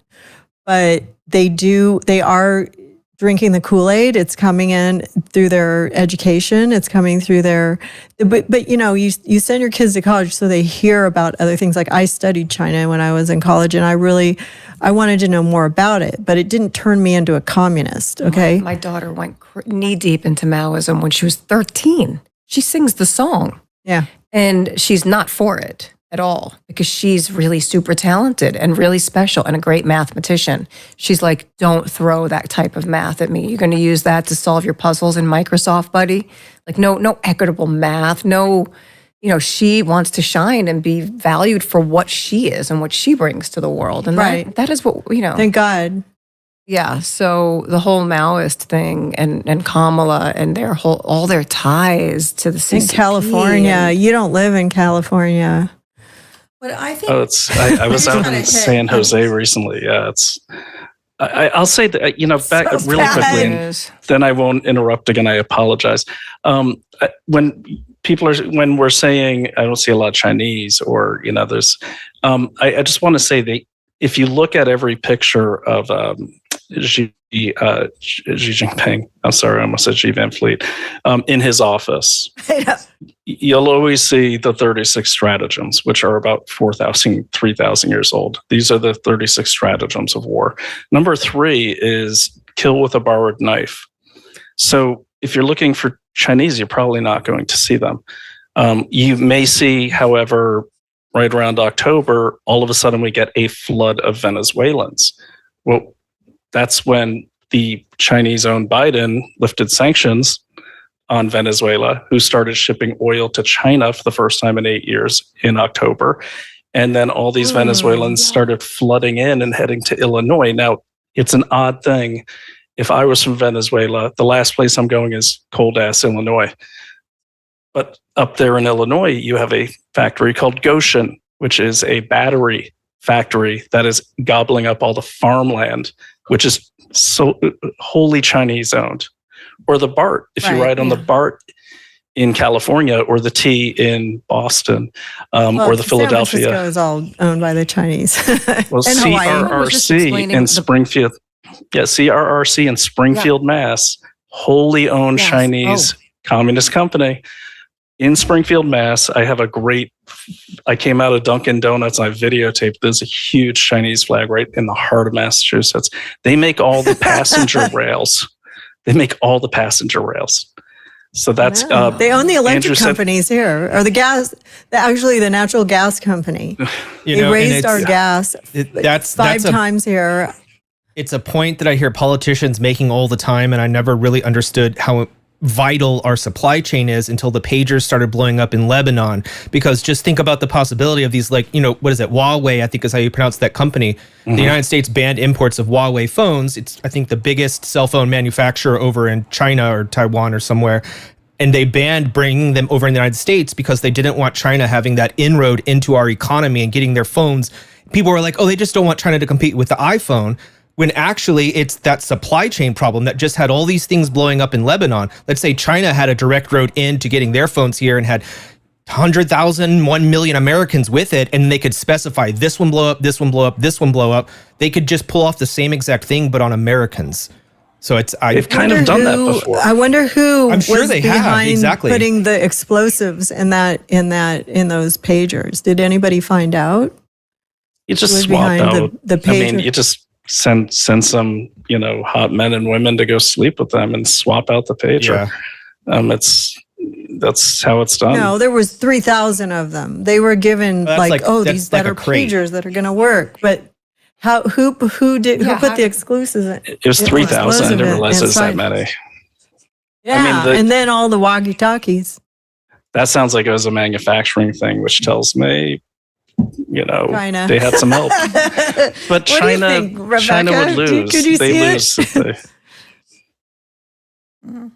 I was trying to think about that when, the last day or so. I was thinking, how did they do that? How did they get it to so many people? Almost like they gave them away. I don't think it's the Chinese at all. And I don't think, Israel might have something to do with it, but I don't think they manufactured it. So, when I got cut off a minute ago, I was just about to say, not that I care about that, just that I was going to say something about Texas. Like, why would I think about Texas and China? Yeah. I know Does why. anybody know if there's anything to do with China and Texas? Yes. Just when were you thinking about it when Kaleb was talking about Huawei? I was just thinking about it just like a little bit ago. So here's the deal. before. I was thinking hard about Huawei when Kaleb was talking. He's right. But during that time that everyone had the uproar about Huawei, the State Department approved a FARA for a company to work with Huawei to set up in Texas in 2021, 2022. Oh, that makes sense. What do they make over there? Well, Huawei is trying to make the 5G network the next one for all our communications. Motherfuckers. There's a lot of money in that. There's a lot of money in that too. Yeah, the natural gas in California. California, we're going first. Just so you know. I'm a little afraid to even say too much about who maybe put all those devices in there on air. Don't worry, nobody's gonna care. It's okay. Well, you never know. Now There's a whole I wanna underground know. railroad of information these don't days. tell me after the show. I'll We're be the only pissed. ones that are talking about anything real. And no one's going to. How do we wake the liberals up? I just How don't do we think wake them up? I don't think it's who we think it is. I don't think it's the Taiwanese. I don't think it's manufacturing in Israel. I think it's IDF and us. Huh? No? You don't think it's Could the be the Mossad and Saudis. CIA at this point? Saudis. Well, because the Saudis had a deal that they were working with Israel and America at the end of September, right before October 7th in 2023. And that was going to set up a whole nother trade route to compete with the One Belt, One Road. It was called the IMEC, India Middle East Corridor. And that went away because of October 7th. Obviously, Saudi pulled back from the peace negotiations, but part of that deal was Biden was going to give Saudi more nuclear weapons. So it could, I don't know, I'm just guessing, but it could be, I'm just trying to think who could get that close to that many, pagers and personnel. Who gave it to them? Who gave it to them? That's the thing. We have to see, did they get them for free? Did they buy them? I mean, they have to know. Yeah, they were special. They were supposed to be special. So who handed them out? And then who gave them the walkie-talkies after that and got away with that? Like, if I had just had something given to me and it blew out, a bunch of people died, and I would say stay away from electronics. Like, time to put down the walkie-talkies and it's pretty insane. Like, it's worse than germ warfare. It's almost symbolic. At and this now point. we're not going to be able to fly on an airplane without getting checked for everything. Well, are you guys familiar with this? I'm sure Brian knows this, but the story of Anam, the phone company. So there is this phone company. I think this was something that's probably within, at least in the last 5 or 6 years, there was a phone company that a lot of criminal organizations and traffickers and drug sellers were using, because it was supposed to be a super secure phone that was made by criminals for criminals. They distributed, I think it was 30,000 of these phones, mostly overseas. Oh, that's right. I think I probably told you about this story. Probably about a year or two into this operation, all of a sudden people started getting picked up, all of the heads of all of these drug cartels, and they realized that Anam, the phone company that they were using to stay anonymous, was actually a shell company that had been set up by the FBI and I think whatever the French version of the FBI is. And so the entire time, all the supposedly secret and secure chats and phone messages, all the media that were on these phones were secretly being sent into the authorities, like CC'd, basically every email, every text CC'd over to this other server, which makes me think if they're able to do this and, fool all the cartels, something similar seems to be at work here with the phones in Lebanon. I wouldn't be surprised if they've put a couple of years into this operation of setting up front companies that look realistic, finding ways to get specific batches over to these people and then specific batches that don't go to them. Because if you remember, there was a memo that was sent out to a local hospital of people in Lebanon who were using these same type of pagers. And it was just saying, oh, we're upgrading our pagers to a whole new system, but you have to hand in your pagers by this date. You got to hand in your pagers. So no one would be suspicious of it, but they could collect them because it looked almost like perhaps this was an accidental shipment, because it didn't seem like they were pulling them from all over the country. It was like one group of doctors received it and they didn't want them to blow up at the same time. But I wouldn't be surprised. I'm sure Brian, you've heard of Anam before. You said Lebanon, and you said Lebanon, and that's where their parent Hezbollah is. So that would make sense. It does sound to me though, and I wish we had all our psychics here so they can put all their heads together on this. It does sound to me like and Susan, I didn't realize it was that many. I've been heads down on first Routh, and I've got some stuff I'll put out tonight on that. But I mean, I think I read that in but I got it from. If it's that many, it sounds to me like, I mean, the tide has shifted since hostages have found to be murdered, and there's business always at play, and this is holding up business. It sounds to me like someone needed to clean house. And they could have been cleaned by their own people. And if I can put in just some input, because you said was taking responsibility for it, I think. Well, I would too. The media, just because Brian, you were saying that you haven't done like a huge amount of research on this part yet. What I had read is that the Israelis discovered that a couple of people on Hezbollah's side had figured out that there were explosives in the pagers, and that they had actually wanted to wait a bit longer, probably into some war or an invasion that's coming up, to blow them up. But because they discovered they had to specifically get rid of those two guys before anyone could know about it, and then detonate everything that they'd already set up within 24 hours in case the word got out. That's what I had read. I don't have that confirmed, but that it seems to line up with why they would do it now as opposed to some other, more strategic time. Makes sense. Yeah. Also, why sense. do something like that just for show? This really was just theater because you're not killing anybody with this. I mean, they're blowing up hands and this wasn't like a strategic. It's so weird to me. It did kill a few people, but not that. It did kill. They like to But do did they this. kill though. the people they wanted? Was it like a real targeted person that they got to take down? I haven't done my research on it yet either because it's so new. Maiming is much more harmful because then you have to tie up more resources of the soldiers in the hospital and recovering. So if you kill them, then That's you true. can. Yeah. So that's what I would think. That's true. Sorry, I keep jumping. I hate producer jumping No, in. no, that's okay. And you make a okay. good point. I mean, if you can wound a soldier, wound him because you're taking 3 soldiers off the field that way.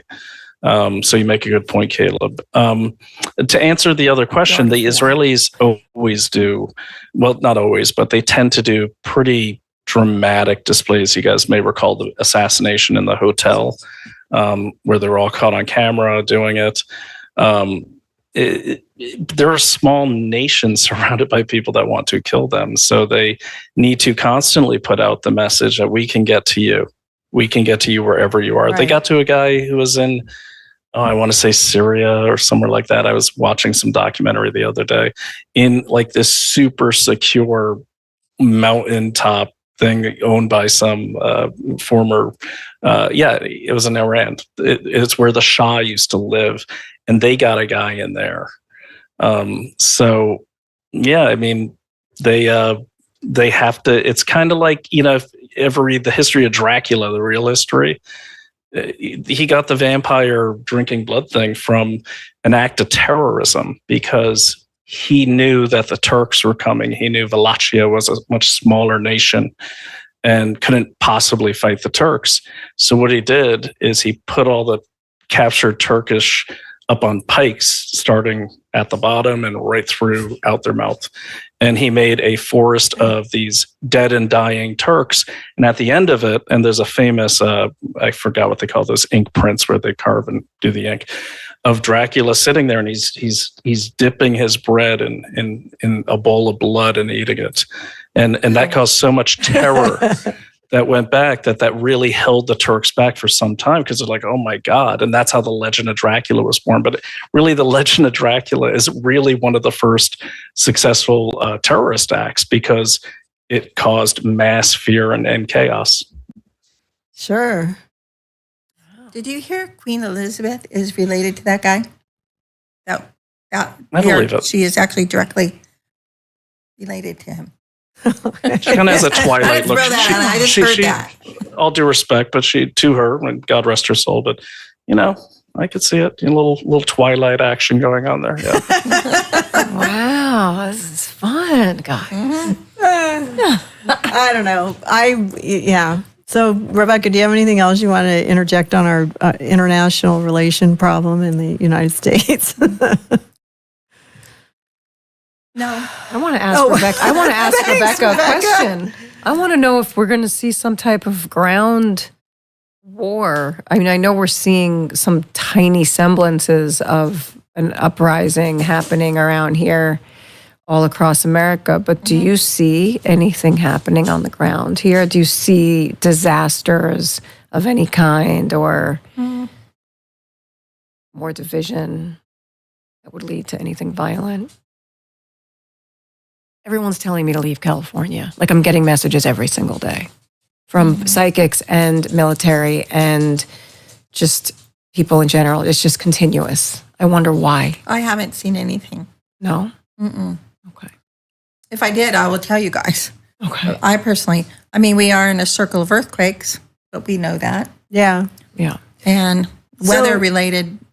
So terrorism is at its highest form right now. It's a terroristic thing for us to think that the world's coming to an end. And that's part of terrorism. Yeah. But it's not reality. Our fear is not necessarily, founded for us here. Like we're okay. I think if Trump takes office, it's going to get volatile. But I think he'll do everything in his power to protect us. But if Kamala is in office, it's just, we're going to look weaker and weaker and things are going to get more stressful. So I don't know, it's a double-edged sword. We're either going to be attacked by, the outsiders, or we're just going to slowly crumble. That's what I take on I think it. if Trump Well, I gets in, also we're think going that- to, we have less threats from outside because they're scared of him. Yeah, but I mean, he'll protect us more. I feel like he's going to be more proactive Of a and go out there populist, and fight. Yeah, just like you What did about last the time. fact- oh, I'm sorry. I mean, I'm sorry. Wait, let no, Rebecca go ahead. You, please, I- please. I think there's terrorist threats all the time that we don't know about, that already, Yeah, talking to the mic. government doesn't want to scare us. Of Yeah. course. And so we're not even probably aware of a lot of them that have been threatened or happened. And so, but I don't really see anything in California right now. Somebody asked about that. I think even a couple of people asked, Robin asked. Yeah. Yes, I'm always asking. Robin's so afraid. She's afraid of her shadow. Well, you should keep Rebecca, an eye on please those. tell me, when is the big earthquake coming? Yeah. Well, you should keep an eye on those ballots. They can vote on the school board. Oh, that's true. Yeah, illegal aliens No. can vote No, on school board That's members. the G Van Fleet thing, right? She said No, that, I just it was, they'll get on it our was in the boards and then yeah, and they don't even have to. I was reading this. It was amazing. I was trying to do I do a show, so I know how hard it is to put one together. And I just honestly feel like California is becoming like a beachhead for China. The real estate has always been expensive. I've lived there too, but it's through the roof now. I feel like they're trying to force Americans out, yet people are Yeah. still buying up homes. again. And yeah, They bought a lot of property in the 80s, and they bought a bunch of stuff. Because they could invest money here.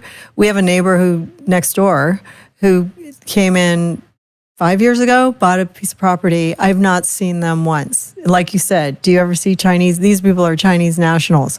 They didn't live there. They kind of let it go. They're trying to sell it now for twice as much as what they bought it for.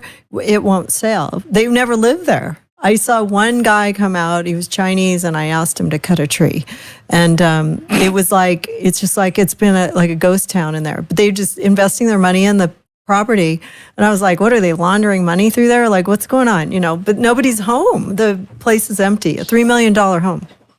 Yeah, I know, right next door. So they could be watching right now. And I better get a well, gun. we're next on. to you? We're I had to on. jump your we're on a fence. Zoom I call. jumped I'm your fence. assuming so. What? Yeah. You did? I jumped your fence and tried to come through the fence because I couldn't get through and I was late. Oh no! Yeah. I had no service. Oh, I was yes. like, oh my God, The ones someone's on gonna that shoot side, me. Yes. down at the bottom of the hill. They're on the side. Drea, I would have I- wished. I wish I had a videotape for that. I was like, where are the cameras? I once got locked in someone's backyard because I was staying out there in the San Jose area. Beautiful home of a friend of ours. And she gave us the pool house or whatever it is. It was really nice. But at nighttime, she shuts off her Wi-Fi and turns on the alarm. And I had to get something out of my car. And I was stuck and I couldn't call her because there's no way to call her. And I didn't want to wake everyone up. Oh no! So when you said I jumping don't know. the Something fence, I happened was to like, our phones. Our phone lines went down. We couldn't open the gate, but I gave you the code. Yeah, I couldn't reach you. I'm sorry. No, I didn't have the code. Is your boyfriend stuck No, down we're there? fine. We're fine. We're Okay. fine. But I'm glad I got in. I felt bad for you that I was out there. I know. I was busy. I was Oh, talking. maybe that was your boyfriend in the white van. Yes. Oh, and that was you behind us. Yes. I was like, oh my God, someone. The whole thing was like, ah. We're pretty well protected up here, and if anything happens, I'm just going to tell my friends who have guns come over and protect us. We'll be right over. Do you want me to tell you We're kind something? of hidden in the hills here. Do you want me to tell you the crazy stuff that this one psychic told me about Sure. California? Sure. That's why I brought it up at all. I mean, and I hate because I feel like it spreads fear, and I don't talk about it. Yeah, we don't want to be terroristic. Yeah, no. Listen, it's food for thought. Like, you can do with it what you want, and I'm not trying to preach the word of any particular situation, because truthfully, the information continues to change. And as information continues to change, I'd imagine that even the psychic intel continues to change, because everybody's changing plans all the time. I do think that the deep state is in a complete state of hysteria right now, because a lot of the narrative keeps falling apart, and then they have to recreate it another way, and it's continuing to change. But the California thing, like, people have been pushing me, it comes from like the military, ex-military people, and like some, random people that I know will tell me certain stuff. And then I'll have like more of the spiritual world saying, yes, it's true. And I guess the first bit of information I got, and I'm going to say it with a smile, because I'm not putting weight on any of it. This is a show with psychics and stuff, and some of it might, and some of it might not. You know what I mean? And again, stuff will change. I'm making lots of excuses. Here I go. That California would break off. As a state? It would break off, but they meant as that they were saying something like that it would possibly be gifted to another people. And you were saying they were trying to squeeze Americans out, and I think that there is a huge play about that. So this psychic who, she didn't know what she was saying when she was saying it. She just kept like trying to dole out the information as she was hearing it and stuff. And I was like, holy shit.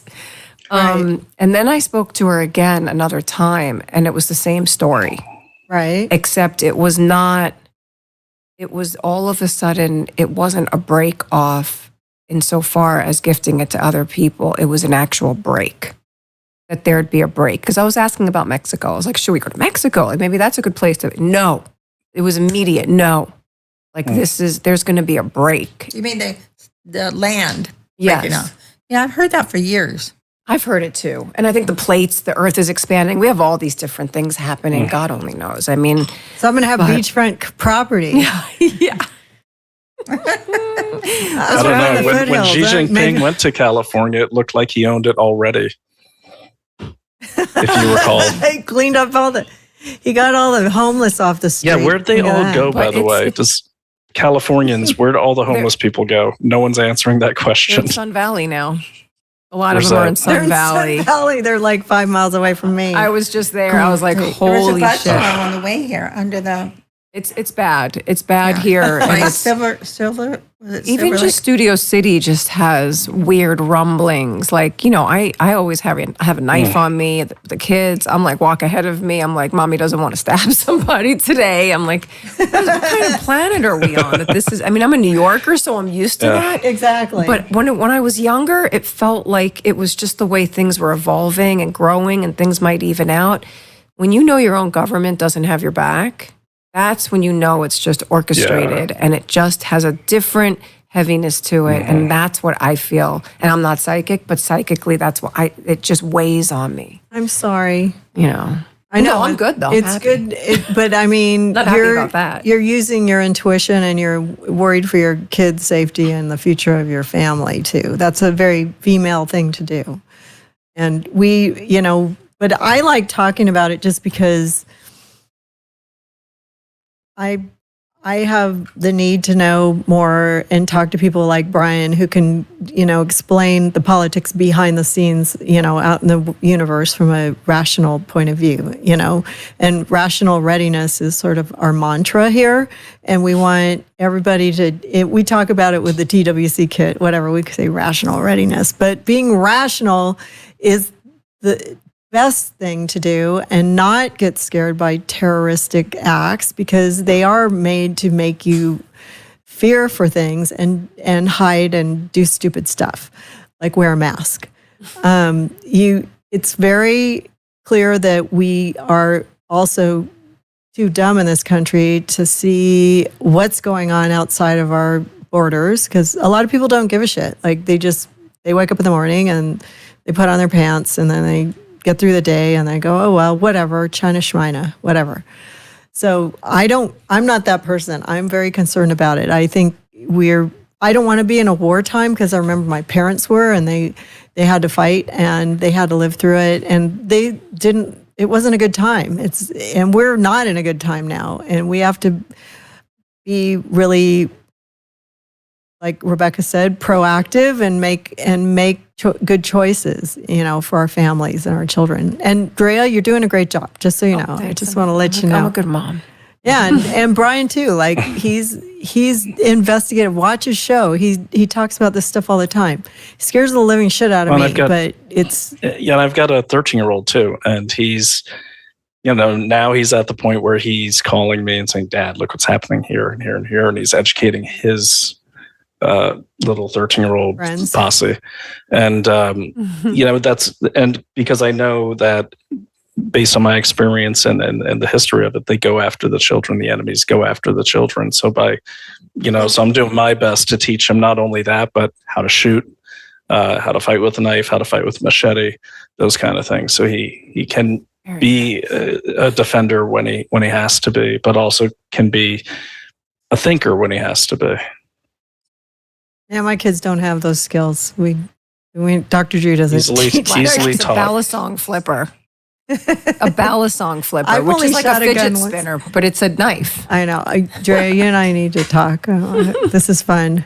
But no, I mean, okay, but I also want to tell the woman who's was waiting for her psychic reading. I'm not sure if she's still there, but I'm sorry. no. Okay, she left. No, it's okay. It's okay. It didn't work out. She can come back next time. But good, she's not here.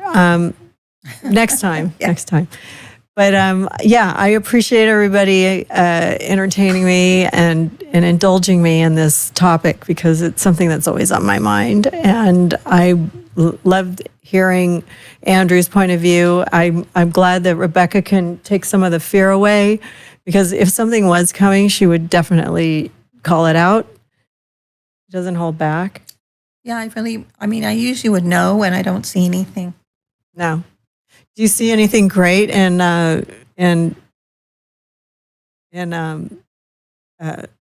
Sir O'Shea's future? Let's look. You keep trying to get me a reading. I'm sorry. Every time I look at him, though, I see property, or I see, not because we've been talking about the Chinese and all that, but are you and I might be bringing up the future. Are you interested in buying another property or another house or vacation house? Yeah, we own several. So my wife's been pushing me to Airbnb, one of them. Oh, that makes sense. Okay, and He's over there, Rebecca. oh, I'm just with my balisong flipper. This is the practice one. You could get these online. Oh, we have real ones. Blackjack does it all the time. We got him a real knife for his 13th I have the real birthday. one, but there's so many cuts on this hand and trying to learn how to use it. So I bought a practice one just so I don't keep cutting myself. He was training to qualify, and they can only do it with a real blade. So he's only allowed to use it in front of us, but he's so good at it. Really? Yeah. It's like they can do some, they're like the little freestyle BMX type guys were back in the 80s. I saw this one kid online. It's amazing. They're cool. It's cool. I'll send you a video of him doing it. He's Please pretty fabulous. So you're not buying a property in California no, anytime but she's soon? been pushing you to do the Airbnb, and the laws keep changing. But right now, it's allowed where you live or where that house is. I mean, what's allowed? Or are those just guidelines? What's allowed? I mean, in today's country, they change the laws willy-nilly. So I kind of see them just as guide points to be avoided. I'll beg for forgiveness. No, I don't think it is allowed. I'm going to be very transparent, okay? When I bought an apartment in New York, I rented it for like 2 years, and 70 of my closest friends and families came to visit me. I did Airbnb. We have a I got place in caught Brooklyn. But you know what? It shouldn't be illegal. It's so silly. But No. Yeah, I think I feel like it would see what go you're saying, good. Yeah, But I also feel that I think there's more coming. You know, I know the Airbnb and all that, but I really feel, I know you have a lot of properties, but the interest rates are going to go down, I predict. Well, I think we know that, right? Well, anyway, I feel they're going to go down, and I think you're going to look to buy even something more. See, Maybe, that wasn't so bad, or we're was going to it? get that civil war, and I'm more heavily armed than any of my neighbors in Salem. I'm just going to take their stuff. I'm going to move in with you guys. That's right. Yeah. I once saw this I would get preppers cooked. episode where these kind of hippie preppers, really nice people, their plan was to welcome everyone that came by in the apocalypse and feed them, and that'll keep them safe. The opposing team was a bunch of dudes arming themselves. They didn't have any food stores. And when asked, they said, we're just going to rob the people that have the food stores and are welcoming everyone. Damn. I'm moving. I'm out of here. I'm out of California. No, and the tech people like, Meta and stuff like that, and Zuck, he's training us all to like get into our phones so that they'll blow up in our face. And then he lives like out and he's buying all the land He's a in bunker. Tahoe, and he's gonna be living off the land, So while we're all like in our little boxes going, oh, my phone, so you got the right idea. So you're gonna, get more land and take care of all this. Well, when Susan, Armageddon did you comes. see what I did to my wife's backyard here while she was away? I sent you guys a video the other day of my makeshift range. Makeshift what? Range. Oh, wow. You guys aren't in New York? New York? Yeah. Yeah, near no, New York. we're in Hudson they're- Valley. Yeah. Oh, you are? Okay, not Manhattan. Yeah, but Where I I'm- mean, when Andrew came on, he saw somebody hunting, but I thought maybe it was you with your guns. So I've seen you. He sends me pictures. He sends me gun porn. Oh, I'm waiting for you guys to come up and this is our gun porn for Try 'em? for ultra free. I can come try him. Oh yeah, that you got to check out her stuff. So you guys, I will. What's the website? she's gonna send you some cool ultra free stuff. The little oh yeah, I think Robbie made you a shirt, but these are our necklaces. They're coming out next week. They have a Oh, lot yeah. of guns on them. So I said I have a feeling hold it that up. Brian will wear that stuff. Drea, hold it up. Symbolic. It's I will just definitely protect your wear it. heart, protect your freedom of speech, protect your brain. Just protection. It's just like wearing a cross. Yes. Drea, hold it up. It was Right? the mic was blocking it. I Yeah. want people to see it. Hold it up Oh, so they can Really see. nice. Yeah, to other camera, your camera. To your right. Is that me? The other You're way. right here. Oh. Yeah. There you Whoa. go. There Let you me go. see. Now you Well, guys some can see actor it. I turned There out. you go. Oh, wow. Ultrafree.co. Thank- That's cool. Yeah. Yeah, you have I could sing us- the best shot. And I could this sing in is, some of my wife's books. Yeah. Oh, yes, I would love that. I love her. She was a Yeah, I wanna get beacon her of on the light show, in the too. pandemic. So, so does anybody else have anything else? I know Kaleb has to go put his babies to bed, so we're probably gonna wrap this up. But we were gonna talk about Nostradamus, and maybe we can wrap up with that.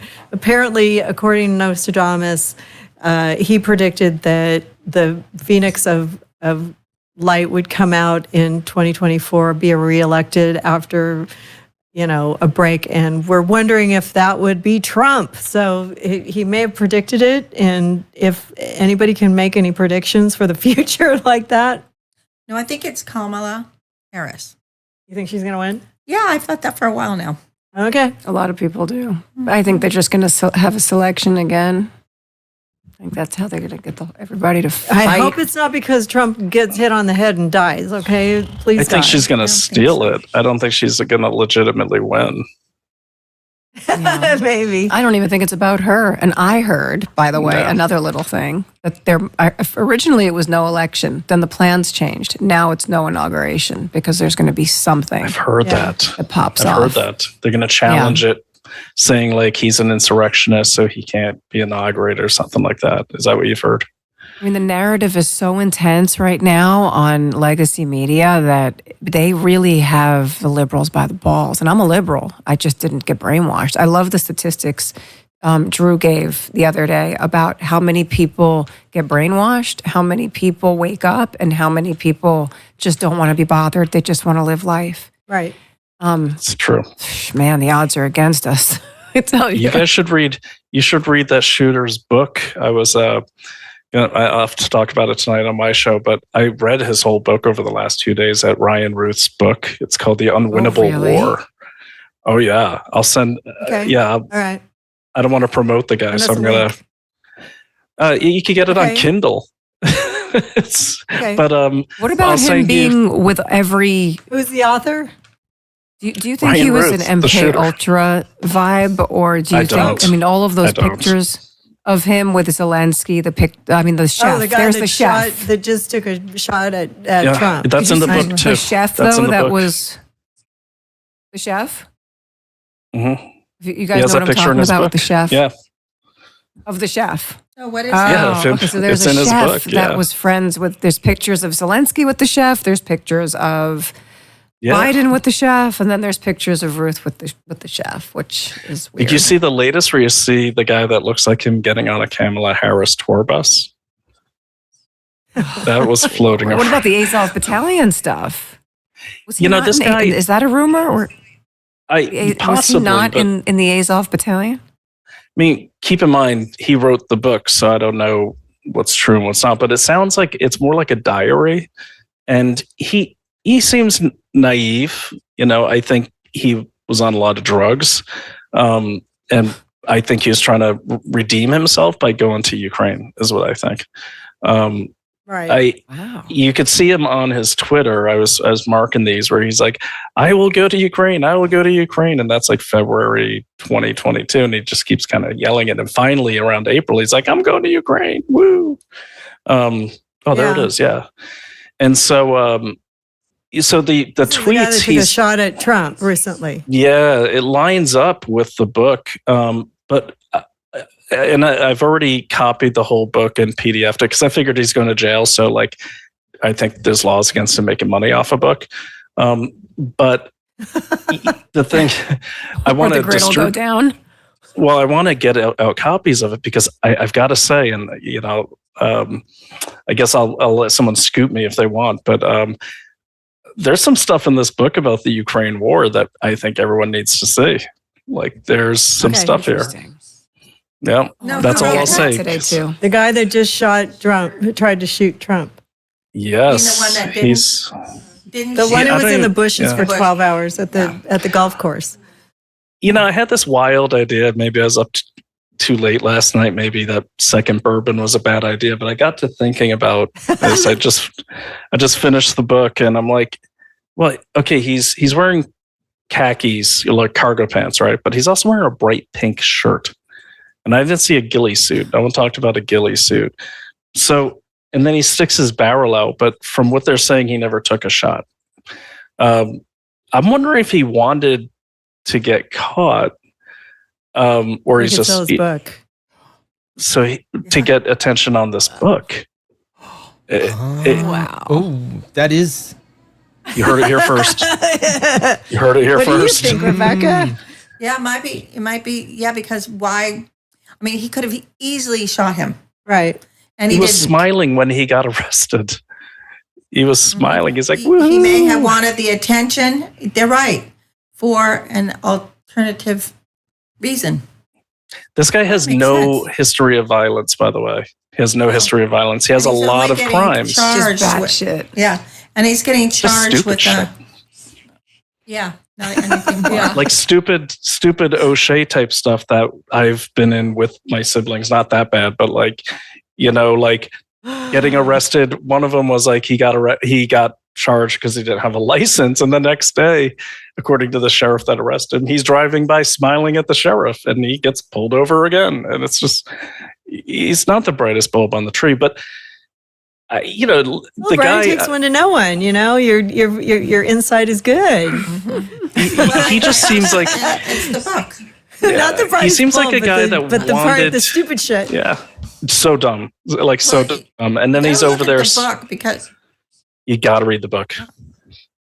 Okay. All Gotta right. read We the all book. have to get it. I'm getting We're the going to book. make money for this guy. He took a No. shot at I'm Trump. putting it on PDF. I'm going to distribute it.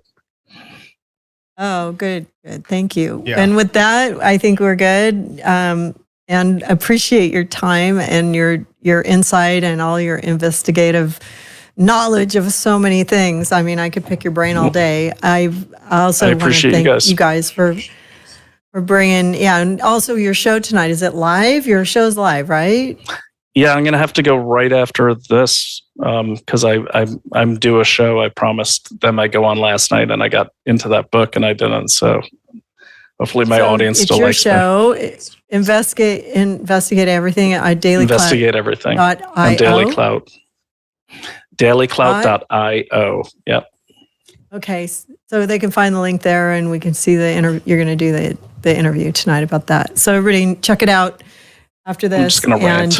Or just good. We like it. We like your rants, and also Drea, thank you for joining the team here. Thanks for having me. It was fun to be here. Calling out, and I hope you got something out of it, and Rebecca for your psychic insight. We really appreciate it. And we hope to do this again soon and keep investigating, what's coming around the corner. Because I'm not going to stop. So just so everybody knows. Yeah. So thank you. And we're going to send everybody to see, to find Drea at Drea Matteo on X, and also get her ultrafree.co, and then and my Instagram. I'm so shadow banned. I mean, no, I'm not just shadow banned. I'm banned. Really? So just go, you have to type in my whole name to get to my Instagram. Really? And then the same thing. Well, Twitter's fine, but I don't use Twitter that much. TikTok but I'm using it now. No, I don't have TikTok. Oh, my boyfriend says he's going to get me computer for cougars. China. Because I don't know what I'm doing. I don't know how to use anything. But I am on, and we do want people to follow us at Ultra Free because we're banned. Okay. So we're ultrafree.co. I mean, is our the Instagram is just at Ultra Free, and it's 2 A's in that Ultra Free. But the website is ultrafree.co if you just want to go shopping. Yeah, go buy some stuff for the holidays are coming up. We got to get some cute it's things. The Patriot Act line that we just dropped. So it's all about it's all humorous. Sorry, it's goofy typed stuff. In Ultra Free. You're also type ultrafree.co. Mm-hmm. Everybody don't okay. Yeah. And it's I'm a horrible typer in the first place, but I just want to tell you it's .co. Yeah, it's rock and roll gear for the last rock and rollers left on this planet that care about freedom and, No, it's cute stuff, and I think Brian needs a T-shirt. I'll take it to him if you want to give me one. I do. I have one for him. Okay, good. Yeah. And I'm going to thank you again, Rebecca, and we're going to have a little word from our sponsor. I want to talk about Paleo Valley, and just because they're a great sponsor. Here's my bone broth bag. Oh, here it is. Drink some. I've got it here, you guys. Okay. This is what keeps this show afloat. If you want more conspiracy, psychic readings, all the good things that come with life, get healthy with bone broth protein. I use this every day. This is the unflavored. And you've asked on the show about the nutritional panel on the bone broth. This one has 70 calories, but it's 80 calories for the chocolate, which I love. And it packs a bunch of protein, 13 grams, 310 milligrams of potassium. As for the powder, as discussed, Paleo Valley bone broth is made from bones, not hides. And grass finished means the cattle are grass fed. Oh, how cute. And their entire lives, they don't get any hay. And this stuff is also a great source of collagen. It's delicious. I use it daily. I put it in my coffee. The chocolate's amazing. I put a little cream in there too. It's so yummy. And I also take it on the road. And I stick it in my coffee, or I take it on an airplane with my beef sticks. And remember, it comes in plain and vanilla, like this one, and make a part of yours at drdrew.com/Paleo Valley. For your first order, you get 15% off. And if you subscribe, it's 20% off. And it's good stuff. It lasts, one of these bags lasts about a month. So it's good stuff. And you can mix it in a smoothie, or you can, just put it in your tea if you want the unflavored. It doesn't taste like chicken broth or anything like that. So anyways, I'm going to keep pushing this stuff as much as I can because I love it. So, and it also helps support the show. So thanks again. Robin for your production skills. And she's going to be here next week with Colby. I'm going to be in New York. I'm going to have a astrology / sort of a psychic reading from a woman who uses, what are those things called? They're called divining rods. Divining rods. So she's gonna get the rhythm of the divining rods and give us future questions. So if you have any questions for her, I'm gonna be asking, and I'm gonna take questions from today's show and ask her, because apparently she can predict stuff. You just ask her a question and she answers it.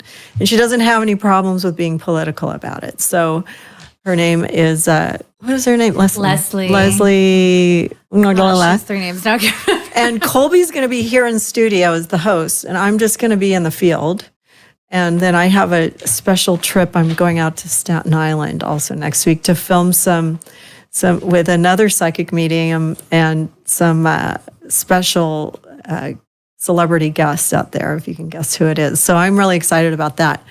And we'll be back and for our Halloween special, and we'll be talking to hopefully dead Staten Island people. So, and you know who that might be.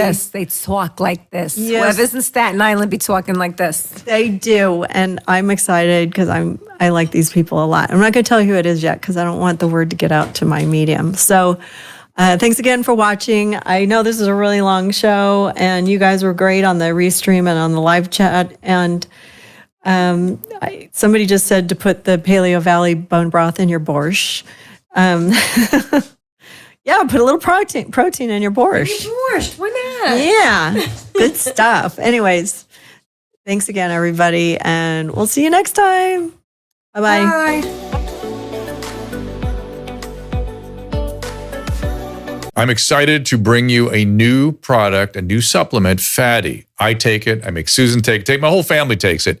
This comes out of, believe it or not, dolphin research. The Navy maintains a fleet of dolphins, and a brilliant veterinarian recognized that these dolphins sometimes developed a syndrome identical to our Alzheimer's disease. Those dolphins were deficient in a particular fatty acid. She replaced the fatty acid, and they didn't get the Alzheimer's. Humans have the same issue, and we are more deficient in this particular fatty acid than ever before. And a simple replacement of this fatty acid called C15 will help us prevent these syndromes. It's published in a recent journal called Metabolites. It's a new nutritional C15, pentadecanoic acid it's called. The deficiency that we are developing for C15 creates something called the cellular fragility syndrome.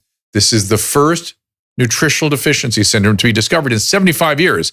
And may be affecting us in many ways, and as many as 1 in 3 of us. This is an important breakthrough. Take advantage of it. Go to fatty15.com/Dr. Drew to receive 15% off a 90-day starter kit subscription, or use code Dr. Drew at checkout for that 15% off, or just go to our website, drdrew.com/fatty15.